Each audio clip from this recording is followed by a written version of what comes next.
nouvelle vidéo, donc cette fois-ci sur World of Tanks List Android. Je regarde bien si l'enregistrement il marche parce que j'ai fait ça deux fois et puis il disparaissait, je ne sais pas pourquoi. Donc, désolé cette petite interruption. Donc voilà, donc aujourd'hui je vais vous apprendre les bases du jeu. Donc c'est une nouvelle série qui va s'appeler l'Académie Blitz. Donc déjà faut savoir que moi j'appelle 4 ou 3 types de blindage. Donc il y aura ce type de blindage là que j'appelle incliné. Donc ce sont les blindages, le métal va pas être très épais, mais les ingénieurs ont fait en sorte de le rendre lisse pour que vos obus glissent et il y a une chance de ne pas se faire pénétrer. Les plaques à 80, à peu près à 90-70 degrés. Donc c'est vraiment pas trop incliné, mais c'est hyper blindé et très dur à pénétrer. Les monocoques, donc c'est tout ce qui est char américain, donc pour le Patton, T-114, T-115, etc. Ce sera toujours pénétrable au même endroit, je crois que c'est en bas à gauche ou en bas à droite de la caisse, mais vraiment tout en bas. Ceux qui ont une surface lisse, que j'appelle diamant, si vous le mettez comme ça, parce que rien ne va rentrer. Tout est trop lisse. Ouais, je vous l'avais déjà dit avec le T14, mais ça, le Panther, c'est un très bon exemple pour ça. Donc, vous tirez en bas de la caisse, en dessous, les deux petits carrés, sur tous les chars que vous verrez comme ça.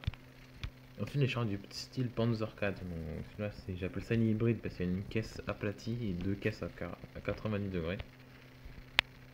Donc c'est un peu relou à lui tirer dessus. Parce que si l'obus il part mal, ben il pénètre pas, il va ricocher.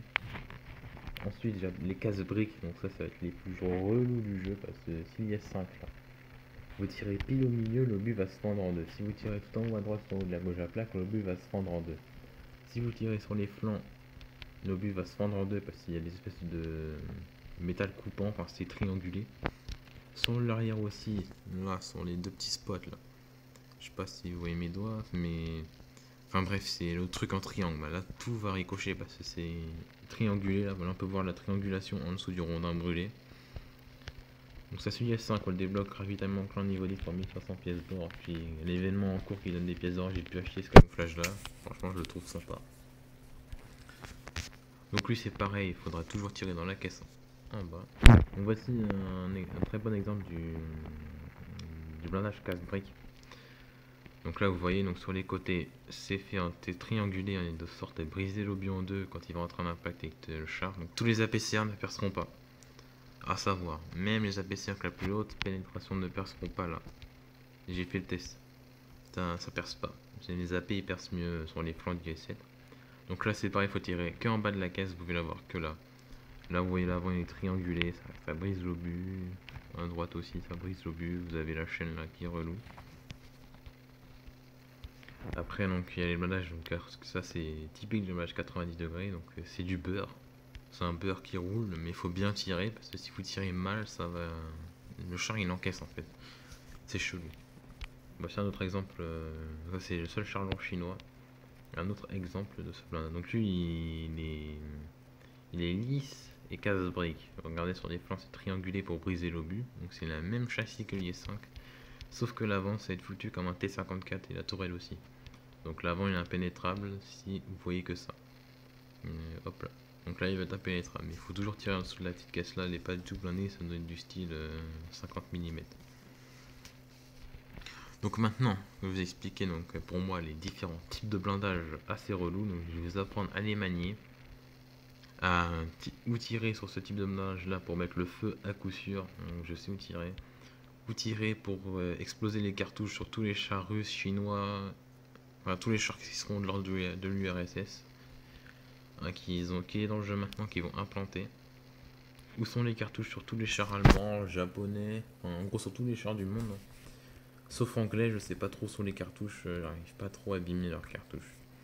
Aussi, donc je vais vous dire comment abîmer leur moteur à coup sûr. Vous allez me dire, faut tirer derrière. Ouais, mais sauf qu'il sera de face. J'ai une technique où tirer à chaque fois pour briser le moteur et le conducteur.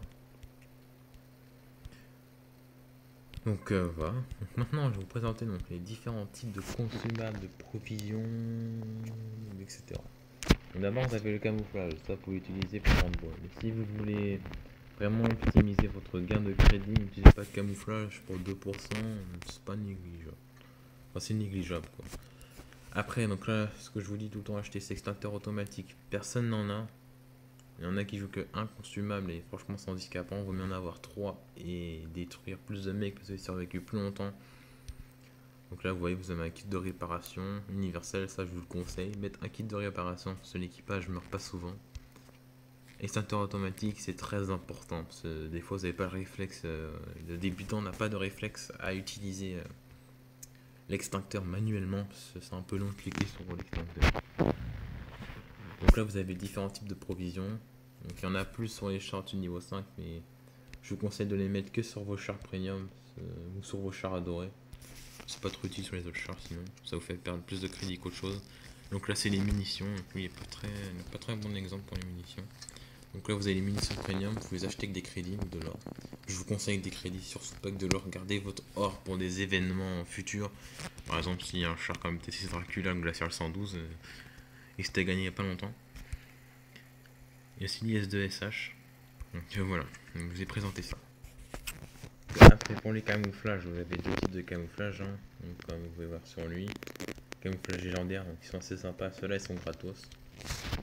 Enfin non, ils sont pas gratos, vous devez l'acheter avec de l'or ou dans un bundle. Mais là, ils sont gratuits comparé à ceux-là à chaque bataille. Alors oui, camouflage, ça se paye chaque bataille.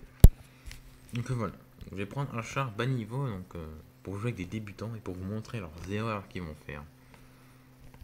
Je sais pas quoi prendre entre niveau 3 et 2.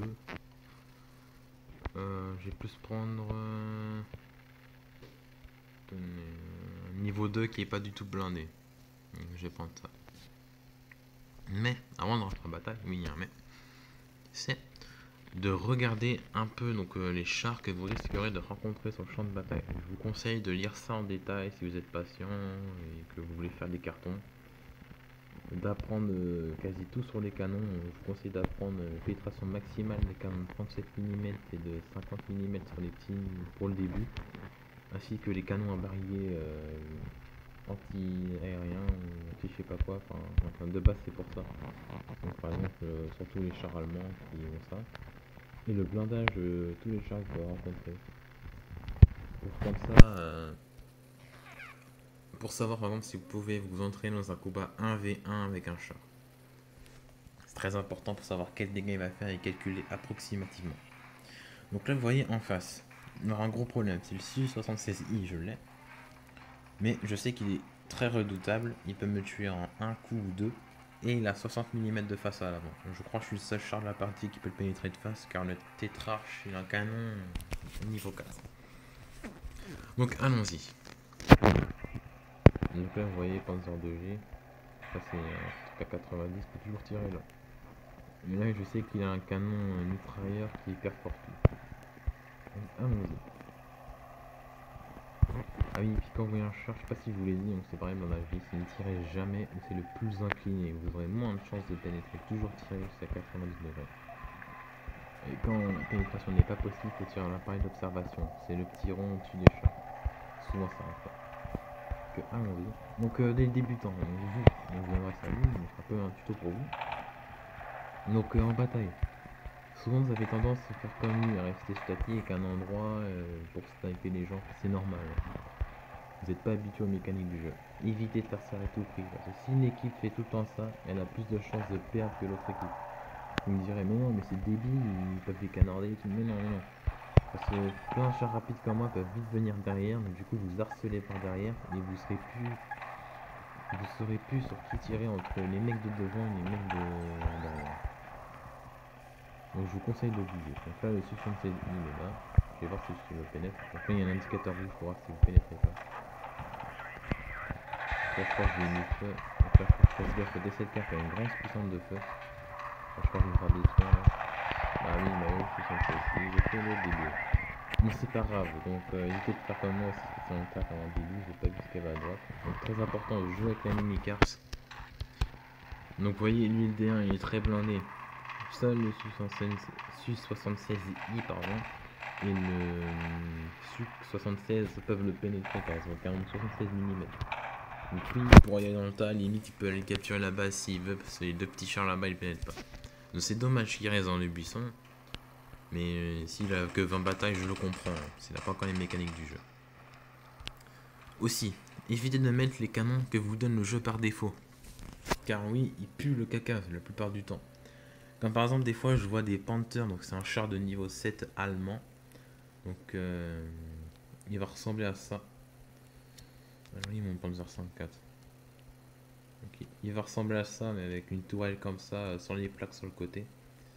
Il faut toujours mettre le canon le plus long sur le Panther. Parce que si vous avez le canon court de 10 cm, vous allez rien pénétrer. Ne jamais mettre les canons par défaut. Même s'ils vous disent, oh, il y a une plus grande puissance de feu, mais le. Non, quand vous choisissez un canon, ce que je vous conseille, qu'est-ce que j'ai en charge là, le ST1. Donc, on va prendre le Cromwell. Donc là, c'est pareil, sur le Cromwell. Donc si je clique sur ce canon là, donc je l'installe. Donc voilà, ouais, donc c'est le premier canon. Donc, je crois que j'ai commencé avec celui-là avec le Cromwell. Voilà, ouais, il est trop bien et tout. Mais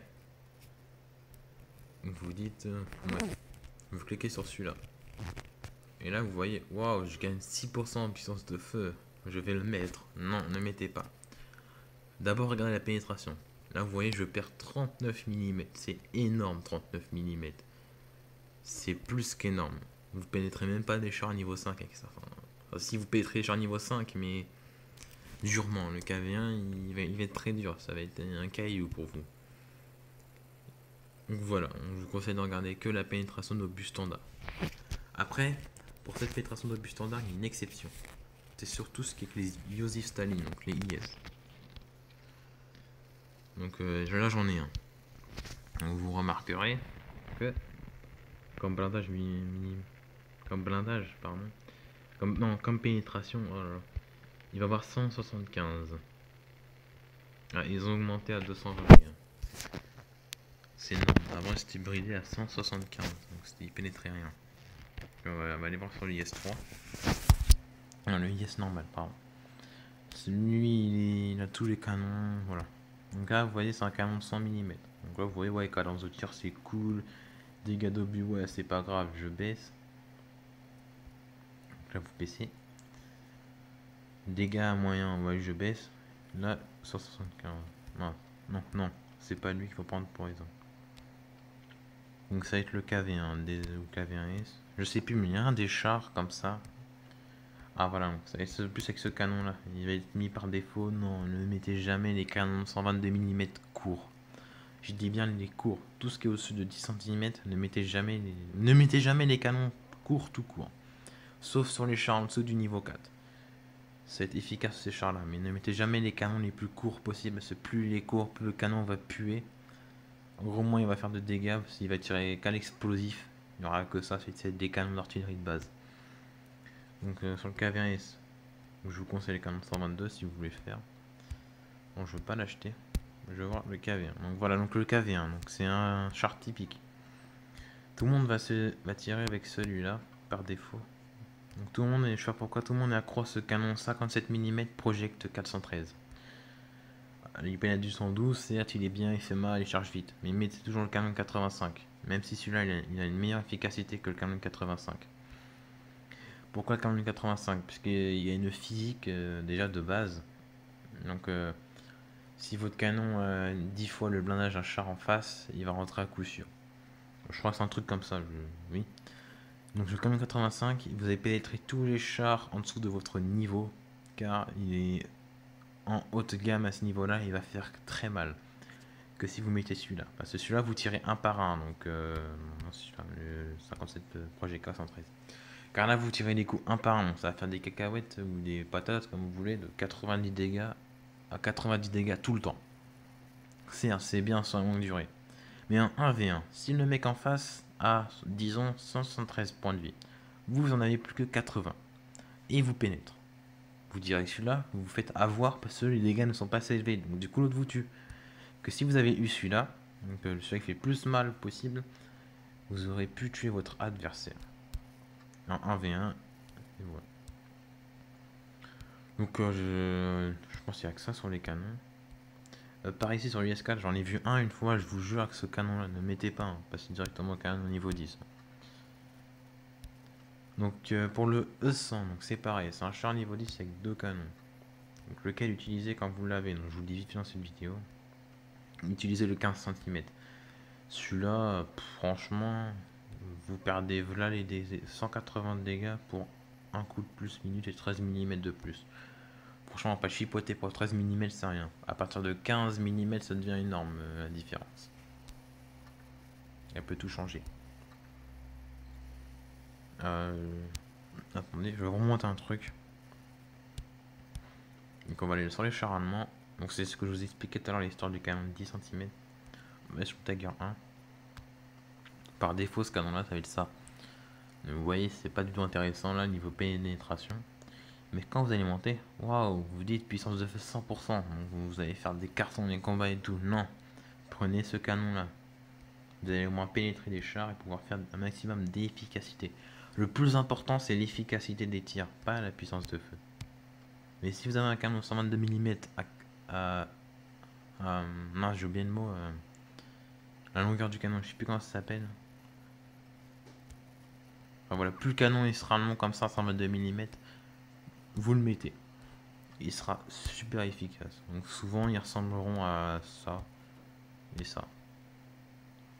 Donc voilà, donc j'espère que cette vidéo tuto pour vous mettre dans le bain du jeu vous aura servi. N'oubliez pas d'éviter de rester stationnaire, d'apprendre un minimum sur vos adversaires, les points faibles, etc. Donc comment repérer un point faible, c'est facile. Donc là vous voyez, c'est le côté le moins incliné du char où il faudra tirer. Donc là c'est-à-dire en dessous de la caisse, en dessous de la chenille de protection, enfin la chenille de secours. Et à côté du canon, là vous avez deux spots, donc c'est deux trucs bien arrondis et tout plein. Là c'est pareil, c'est en dessous de la caisse. Donc voilà, j'espère que ça vous aura plu, vous aurez bien appris avec ce tuto. Donc le prochain tuto de notre académie, qu'est-ce que ça va être? Je ne sais pas encore, mais je pense qu'il y a une grande chance que ça va être sur comment optimiser son blindage en combat. Car oui, il y a une technique pour passer du double de pour passer son blindage à normal au décuple du blindage. On peut aller jusqu'au décuple, hein, c'est très facile. Et aussi avoir le double permanent. Donc c'est des petites techniques, des petites astuces de char de haut niveau. Et aussi je vais vous apprendre comment à lire la mini-carte. Genre comment moi je sais que l'ennemi va être derrière une butte, du coup il va être inoffensif pour moi. Donc ce seront deux points que je vais aborder dans une prochaine vidéo et j'espère que vous serez au rendez-vous.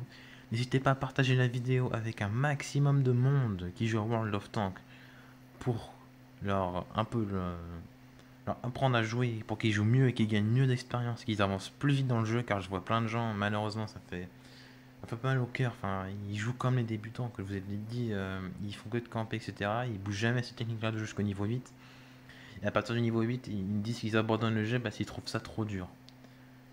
Mais ne vous inquiétez pas, avec mes tutoriels, avec ma petite académie, donc, pour vous apprendre à jouer et accélérer plus vite dans le jeu, il n'y aura pas besoin de compte premium, car oui, je sais faire du 1000 expériences par bataille sans compte premium. C'est une petite technique à moi. Donc je vous souhaite une bonne fin d'après-midi. À demain. Tchuss.